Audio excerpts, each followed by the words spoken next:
Hello guys, welcome back to a Monday evening. I hope you guys are having a great day. So we did get a couple interesting stuff that we kind of need to talk about. But first things first, we are going to be undergoing some changes in our videos. We're going to make our videos much shorter. We're not going to be taking a look so deeply into the long range because that's unnecessary. I get that some of your comments, I'm working to improvise on that. I'm super sorry, but we're going to be undergoing some changes. And two, we are going to be updating way less. I don't want to be like that, but unfortunately, I do have volleyball tryouts and practices every day. So we will cut our videos in half. I'd say at least half. And depends how lucky we get with like school and stuff.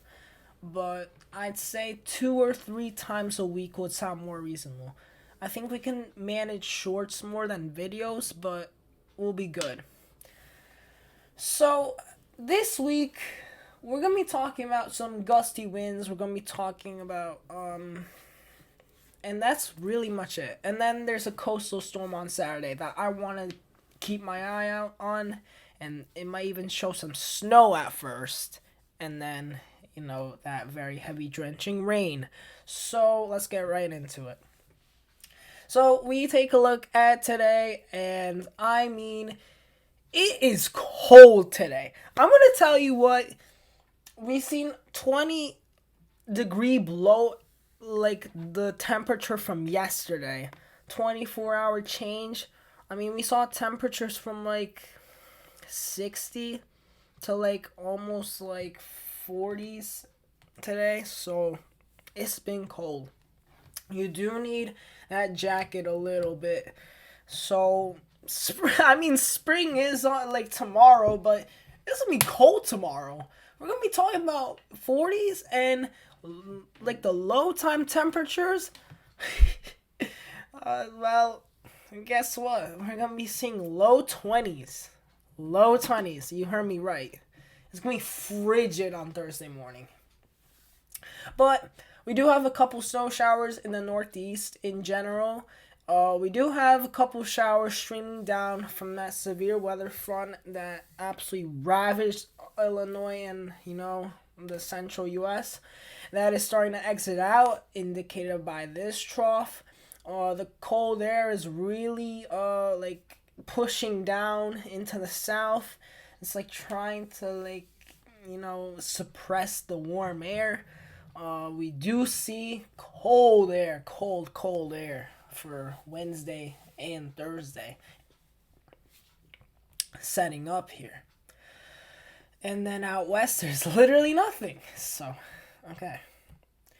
We get into tomorrow. We do have a couple snow showers to talk about. That's generally it. Cold air still really sticks around. That's pretty much the same thing. But we get to Tuesday night, and we do have a couple things to watch. Not major, but quite interesting with how it's almost spring and stuff. Tuesday night, we're gonna have to watch for a couple snow showers for maybe even potentially New York City on Wednesday night. Yes. No, actually Tuesday night. My bad. Tuesday night. Because we do have this cold air. It's at night, so you don't have that daytime heating. That's out of here. You have daytime temperatures even the 40s, and it gets cold after that sun gets down. So you might be seeing at that snow shower potential on Tuesday night. So very exciting, very interesting. So we could be seeing a couple surprise snow showers, more like festive snow showers. And that's really much it. And then on Wednesday here, same thing. We start to see some winds ramp up, but it's not major. I will show you the wind map a little bit later in this video. Well, you do have a 997 up north. still spinning down some snow showers to the north, but we're fine. There's really nothing much. Cold air is starting to recede back north. Maybe just a little bit until Wednesday night. It does get a little colder again. And then on Wednesday afternoon here, we would be looking at some snow squalls in New York City if it was cold enough, but unfortunately it is rain because that southwest wind will start to pick up, and we do see instead of snow showers, these do change to rain showers. So unfortunately, New York City, this is not a snow shower event for you. But for the north, we do see heavy some heavy banding, and we do see a couple snow showers or even snow squalls. And if you don't know what a squall is, it's a very heavy burst of snow for 5 to 15 minutes, and it's usually associated with some blizzard conditions for 15 minutes, but with some very gusty winds approaching 35 miles an hour or more. But that's basically it for Wednesday. The winds do tighten up a bit. I will say the gradient does tighten up, and it does tighten up a little bit. So we might be looking at some trees swaying back and forth on Wednesday and Thursday, and we might be seeing some howling winds again. But it's not going to be as extreme as that last storm we faced, but we could be looking at some kind of, not like wind damage, but like definitely an increase in winds. Definitely. And that's really much it. We do have a little bit of a low pressure developing out south, but that's not what we're gonna be worrying about. So then, once we get into like Friday, now here's what we're gonna be watching for the weekend. These two areas of precipitation, which is snow up north, and these two parts, which is the south. In fact, this part down south could become subtropical. And you're like, what? How could this become subtropical, Alex? Like, it's March. How could it be? Well, we do have some ingredients down in play in there, and we could see a tropical system start to form out in the Gulf of Mexico, the warm waters. And then it's going to make a curve into the northeast and east states. And I mean, we got a very heavy area of rain to the south on Friday. So it does take on some tropical characteristics, but we do see some tightening of the isobars in the middle. So it's very possible. It is very possible. Let's see if it get. Yeah, I mean, look at this, man. Like, we get into Florida. Yeah, we do see a lot of rain and maybe even some thunderstorms down there. That's some very intense weather down there. But anyways, this low pressure starts to take on to the east, starts to trek onto the east. Once that high pressure from that ocean starts to veer that low pressure up to the north and east. And what's interesting with this one, that snow up to the north will be a huge player for New Jersey and the Northeast, because we might start off as snow for the event. And you're like, what? That's crazy. But, like, it's possible. So, classic type of, well, it would be a classic nor'easter. We do have snow up north. We have very heavy rain down south. And we do have 1,000 millibar low. And this is where things start to become a little crazy. Once we get into, when is this? Saturday evening.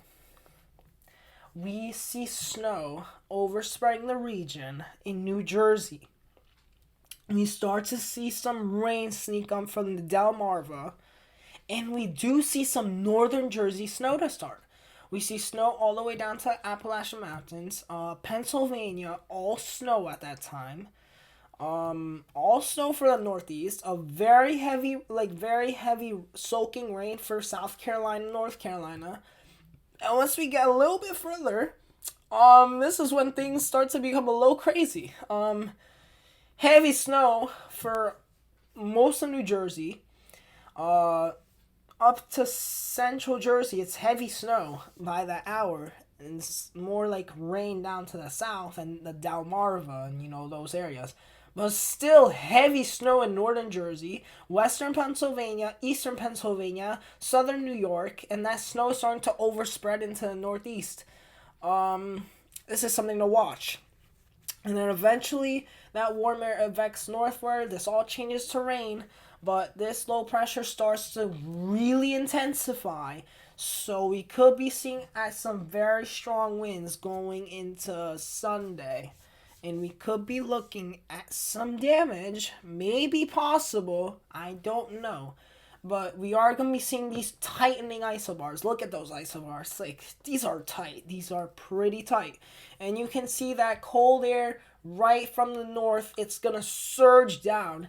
And we're going to get temperatures, again, 20 to 30 degrees below where they should be. So, it's definitely something to watch, And then we continue through a day through Sunday.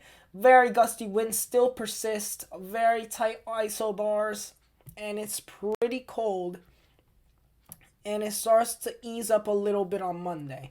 And we see another low pressure form out west. And this is how far we'll go.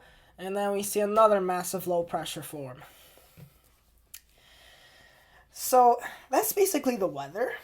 Now we'll get a little bit into the long range. In terms of the long range, we're just going to be looking at some of these storms. We're not going to be looking at much. But we do see some storms in the central U.S. And then we do see a little bit of a severe weather threat to the central U.S. But once it reaches the eastern U.S., it does weaken. It's not as strong. There's nothing to the eastern U.S. at that point. So we saw a significant change from yesterday, from nothing, from a lot of severe weather and potentially damaging wind to almost nothing. So that is a huge change. Huge. Obviously this low pressure might stick out some rain, but it's nothing. It's there's nothing. And then it just gets out of here. Just maybe some rain on the Friday of the 29th. And that's really it. And then it gets kind of quiet. And then maybe another storm. But we're not going to get into that. Because, obviously things can change. So, we're not going to get into that. And then by the end of the model run, it's quiet. We see another storm. It's quiet out in the east, but not for long.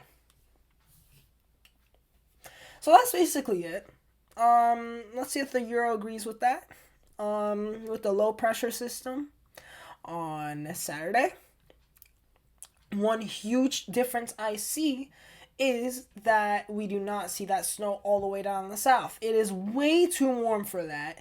And even if we start to get that widespread precipitation field out, well, look what happens. By 6 hours later, it is all rain for New York City. There is no snow chance at all.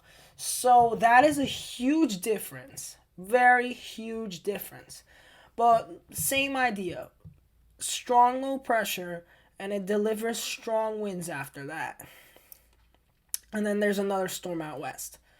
So they are in agreement a little bit, but no, they're not really in agreement. And then we might see another storm and maybe some showers, and then we can't trust anything after that. So that's really it. It's not too bad yet, but trust me, the pattern will change early April and in the mid-April. We're going to be seeing more of these frequent severe weather events, and it's going to be closer to the east. Anyways, looking at the wind gusts, because that is going to be a huge deal. Not a huge deal, but, it is going to be a deal. So, Tuesday, we will be looking at wind gusts peaking at 35 miles an hour, and that will be swaying trees And yes, some weak trees, some small weak trees could go down. I can't rule that out. The winds subside at night, but then watch this. On Wednesday, they pick right back up from the west. I mean, we see 40-mile-an-hour wind gusts right out of the west. We start to see these winds get even stronger than Tuesday. And we do see some potential 41-mile-an-hour wind gust readings out to the west. And then the winds subside again. Maybe not, but then they do subside at midnight. They become a little less ferocious, and then right back in on Thursday. Right back into those 30-plus-mile-an-hour wind gusts. They subside again. And then on Friday, they're pretty much calm, other than the fact that this low pressure system that the Sunday one will, there's a ginormous wind field with it. Very gusty winds against the coast. We could be seeing some localized flooding. We could be looking at some water pile up near the shores of the beaches. We could be seeing 52-mile-an-hour wind gusts down to the shore. In our area, it's mostly 34 or stuff like that. And once we get into a little bit later, we do see 60-mile-an-hour wind gusts just off to the shore. We do see some still 38. It's not bad. But we do see these winds start to pick up. And we do start to see 40-mile-an-hour wind gusts start to take in place. 45, in fact. And then it starts to go away, but not really. It starts to slowly inch away. We are still left with some gusty winds. And that's really much it. I mean, yeah. So the main takeaway is we do have a couple wind events to get through. More like minor than major, but we are going to be looking at some gusty conditions this week. We're going to be looking at coastal low, whether it's snow to start or is all rain. We'll see. We'll track the details for you once we get closer to it, like Friday. And honestly, it's a beautiful week. It's more like seasonable. It's a little bit below average, but still a great week. It's mostly going to be sunny, maybe other than some clouds, until like that huge low comes in on Saturday and Sunday, give us heavy rain, and then strong winds on the backside. So, yeah. But that's really it. I mean, we're not seeing anything screaming bad yet. It's mostly calm. But I'll see you guys in the next one.